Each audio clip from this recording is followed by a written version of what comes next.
Pendengar dan pemirsa RRI, apa yang Anda pikirkan ketika melihat kemasan gelas plastik seperti ini? Saya baru saja minum dari kemasan gelas plastik seperti ini. Pernahkah Anda terbayangkan bahwa gelas plastik seperti ini bisa diolah dan menghasilkan rupiah yang tidak sedikit? Ya, saat sekarang ini saya sedang dalam perjalanan menuju Bank Sampah Bintang Sejahtera, di mana di sini kita akan belajar bagaimana bank sampah ini memproses kemasan-kemasan plastik seperti ini tidak hanya berujung menjadi sampah-sampah begitu ya, tapi dia bisa berubah menjadi rupiah. Dan ya, hari ini tentu saja kami mengajak Anda, kita akan belajar nanti, kita akan ngobrol dengan Direktur Bank Sampah Bintang Sejahtera, bagaimana juga dia bisa membina masyarakat yang ada di sekitarnya dengan menabung di bank sampah mereka, yang akhirnya uang yang mereka dapatkan ini dari hasil menabung ini bisa mereka gunakan untuk keperluan-keperluan mereka sehari-hari. Jadi tetap ikuti perjalanan saya.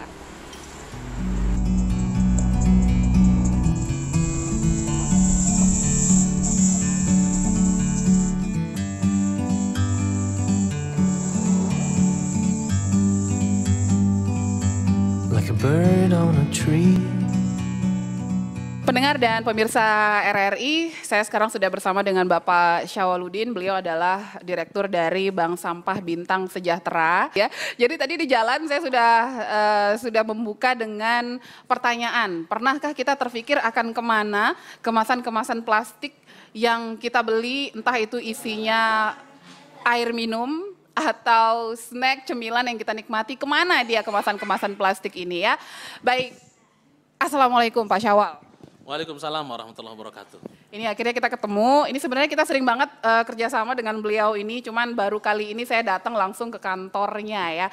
Mungkin bisa diceritain dulu nih Pak Syawal, kenapa akhirnya concern ke masalah sampah, apalagi dengan gelar sarjana, masyarakat kita tuh masih berpikir, loh kok sarjana ngurusin sampah gitu. Iya ya.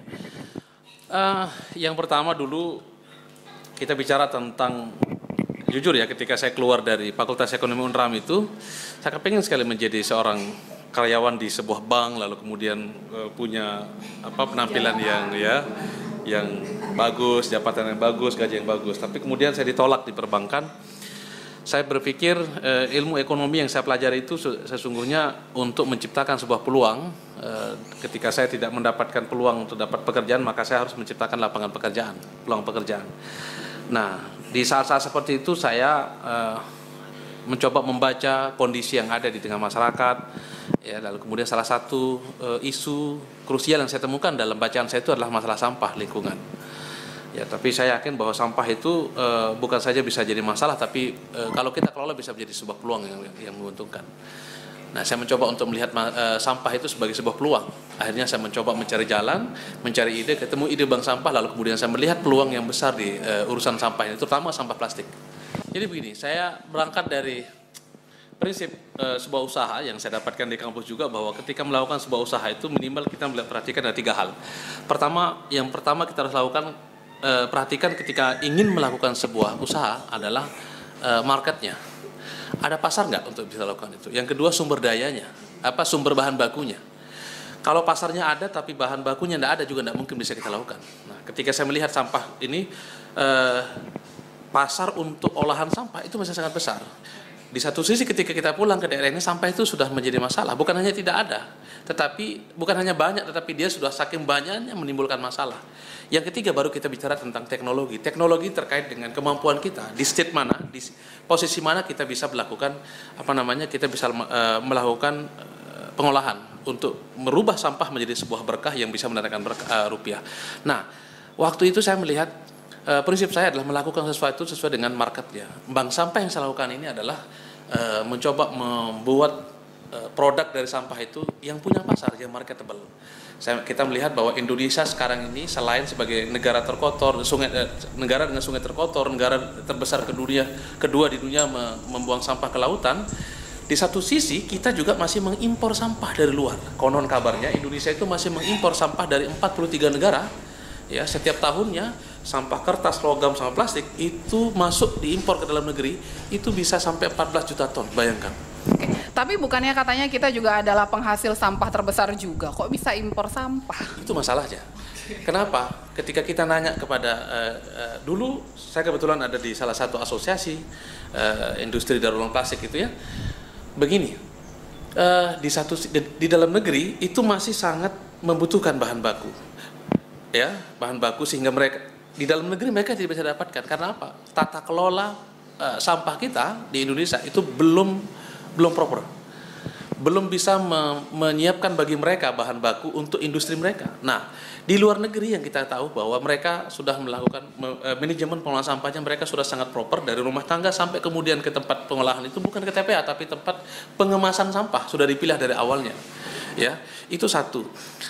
Sistem pengolahan sampah kita tuh belum mampu menyiapkan bagi mereka bahan baku sehingga mereka harus minta di luar negeri. Yang kedua, jenis sampah plastik kita di dalam negeri, industri kemasan plastik kita dalam negeri itu belum sepenuhnya mampu mendukung industri daur ulang. Karena apa?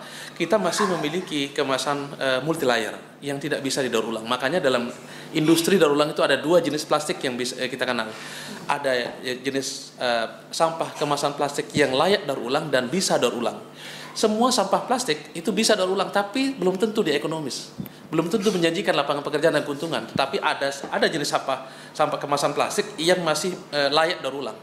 Artinya ketika kita melakukan pengolahan masih bisa mendapatkan keuntungan dari sana. Iya, sampah kemasan plastik yang masih bisa layak daur ulang. Kira-kira begitu.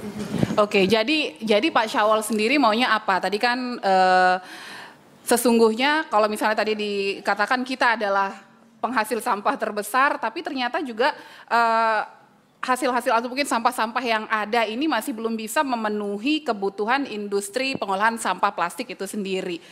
Karena memang masih belum tata kelola yang masih belum tepat dan lain-lain. Jadi harusnya itu seperti apa, Pak?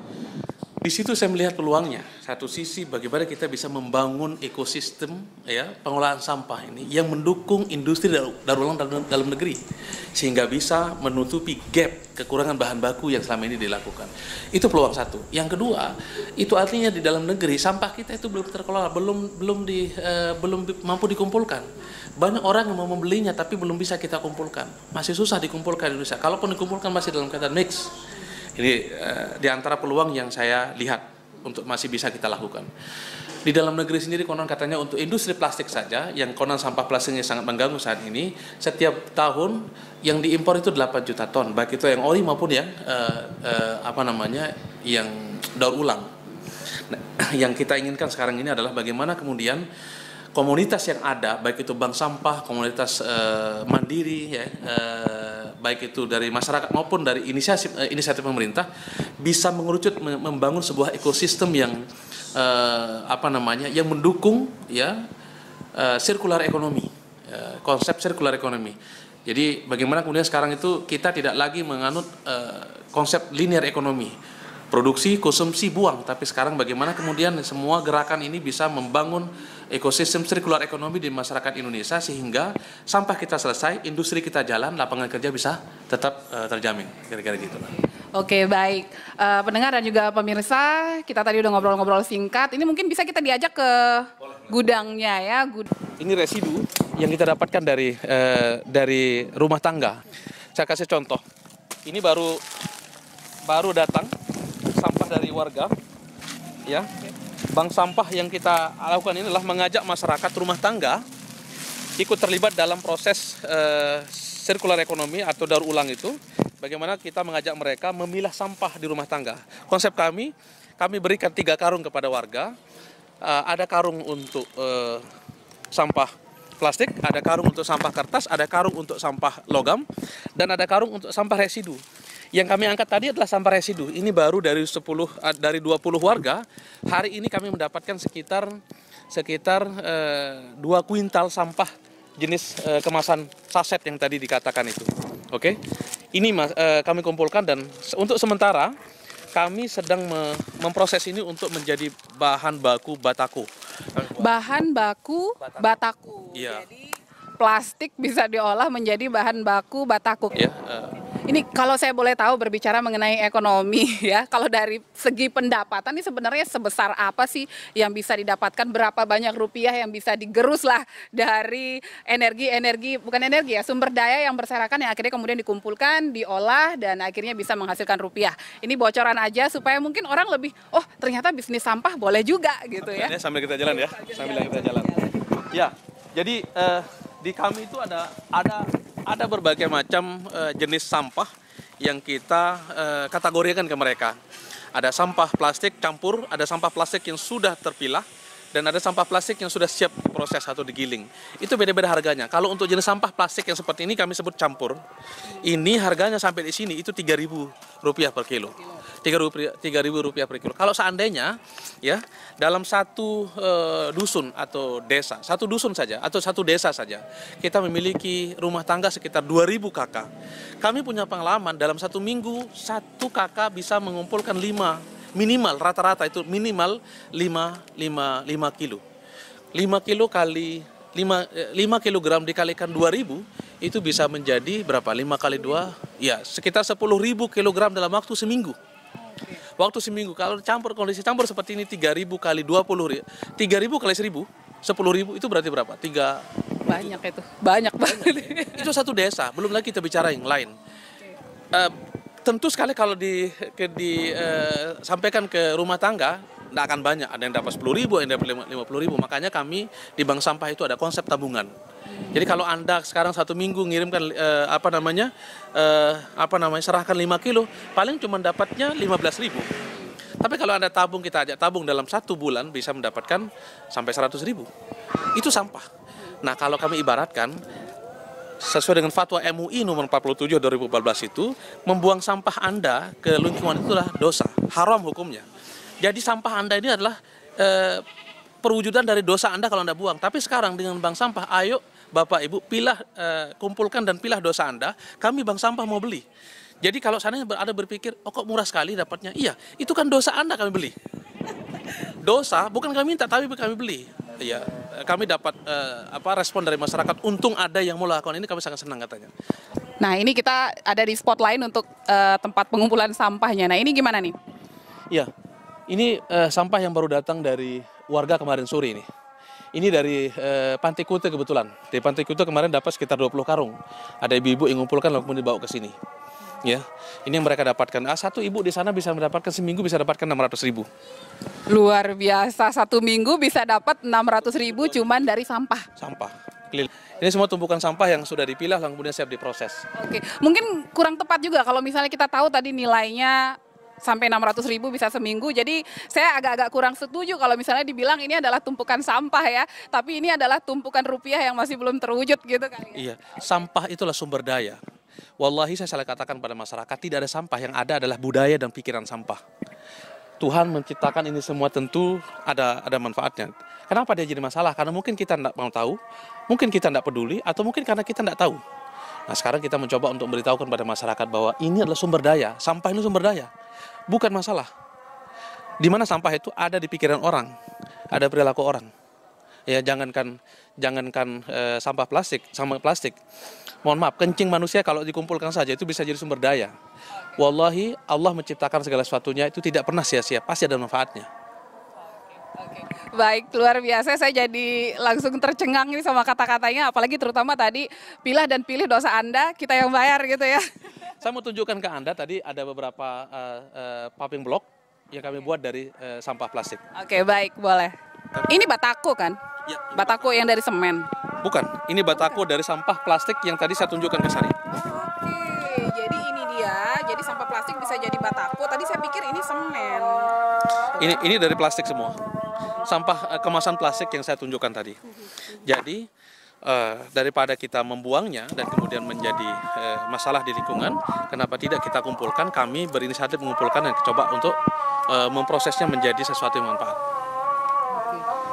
Luar biasa. Ini karena sudah azan maghrib, sayangnya kita harus mengakhiri pelajaran kita sore hari ini. Pendengar dalam podcast RRI Jalan-Jalan, terima kasih sekali untuk Pak Syawal sudah memberikan waktunya untuk kita. Terakhir mungkin ada yang ingin disampaikan Pak Syawal?